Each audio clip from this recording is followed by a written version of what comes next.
Hello மக்களே. So mostly நான் இந்த நெகட்டிவ் கமெண்ட்ஸுக்கே ரிப்ளையே பண்ண மாட்டேன். ஏன்னா மோஸ்ட்லி எனக்கு நெகட்டிவ் கமெண்ட்ஸ் ரொம்ப கம்மி. எனக்கு ரொம்ப ரொம்ப பாசிட்டிவான கமெண்ட்ஸும் ரொம்ப சப்போர்ட்டும் ரொம்ப அன்பு தான் எனக்கு தமிழ்நாட்டிலேருந்து கிடச்சிருக்கு. நான் ஒரு மலையாளி, பட் எனக்கு தமிழ்நாட்டிலேருந்து அவ்வளோ அன்பு தான் கிடச்சிருக்கு. பட் இந்த ஒரு கமெண்ட் வந்துட்டு எனக்கு அதுக்கு ரிப்ளை பண்ணணுன்ட்டு என் மனசு சொல்லுது.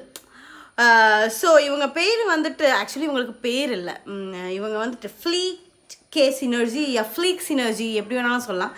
ஸோ ஏதோ ஒரு நேம் இல்லாத ஒரு பர்சன். ஸோ அவங்க வந்துட்டு ஃபஸ்ட்டெல்லாம் சிஸ்டர் நீங்கள் ரொம்ப ஓவர் ஆக்டிங் பண்ணுறீங்க, ஒரு பெரிய பேராகிராஃபை எழுதியிருக்காருங்க, அவ்வளோ டைம் இருக்குது அவருக்கு எனக்கு வேண்டி ஸ்பெண்ட் பண்ணுறதுக்கு. நான் என்ன பண்ணுவேன் மோஸ்ட்லி தெரியுங்களா, எனக்கு யாராவது பிடிக்கலன்னா வச்சுக்கோங்களேன், அவங்கள நமக்கு பார்க்க பிடிக்காத நிறைய பேர் இருப்பாங்க லைஃப்பில். நம்ம பார்க்குறவங்களெல்லாம் நமக்கு பிடிக்கணும்னு நம்ம நினச்சோன்னா நம்மளால் வாழ முடியாது. எனக்கு பிடிக்காதவங்களும் நிறைய பேர் இருப்பாங்க. நான் என்ன நினைப்பேன், எனக்கு பிடிக்காத ரீல்ஸ் வச்சுன்னா ஸ்கிப் பண்ணிட்டு போயிடுவேன். அவங்களுக்கு உட்காந்து பேராகிராஃப் எழுதுறதுக்கு எனக்கு டைமே இல்லை. ஏன்னா லைஃப்பில் நிறையா இருக்குங்க. எனக்கு 3 குழந்தைங்க இருக்காங்க, எனக்கு அன்பான ஒரு குடும்பம் இருக்குது, புருஷன் இருக்குது, எனக்கு எல்லோரும் இருக்காங்க. நான் அவங்களெல்லாம் பார்க்கணுமே தான், அன்பான புருஷன் எல்லாமே நம்ம பார்க்கணும் தானே.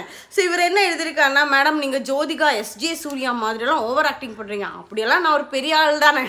ஏன்னா என்னோடய ஃபேவரட் ஆக்ட்ரஸ் வந்துட்டு ஜோதிகா. ஸோ அவங்க மாதிரிலாம் ஓவர் ஆக்ஷன், அவங்களோட என்னை கம்பேர் பண்ணுறதே தப்பு. அப்புறமா அவங்களோட ஓவர் ஆக்டிங் சொல்கிறது அதோட தப்பு. ஓகேவா? ஸோ அது ஒன்றுமே ஃபேஸே காமிக்காமல் இருக்கிறவங்க, ஒரு பெரிய லெஜண்ட் மாதிரி இருக்கிற ஒரு ஆக்ட்ரஸை பற்றி தப்பாக சொல்கிறது தப்பு. ஓகேங்களா?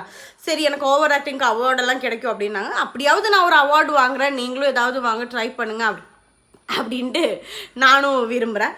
அப்புறமா வந்துட்டு ப்ளீஸ் பி நார்மல் அப்படின்லாம் சொல்லியிருக்காங்க. அப்புறம் இவங்க சொன்ன ஒரு விஷயம், அது எனக்கு ரொம்ப ட்ரிகர் ஆச்சு.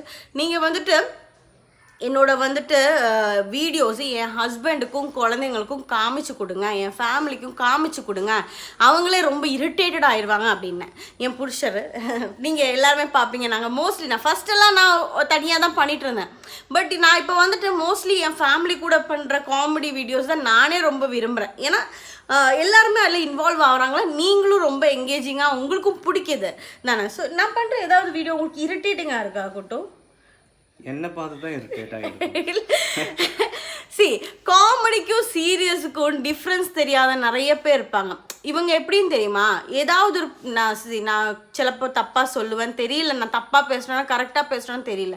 என்னோடய வீடியோஸில் மோஸ்ட்லி என் குழந்தைங்க 3 பேரும், என் ஹஸ்பண்டும், என் ஃபேமிலி மெம்பர்ஸ், நான் எங்கேயாவது ஊருக்கு போனால் அங்கே என் அண்ணா, என் அத்தை, என் அக்கா, தங்கச்சி எல்லாரையும் இன்க்ளூட் பண்ணுவேன். ஏன்னா எல்லாருக்குமே என் வீடியோஸ் பிடிக்கும்.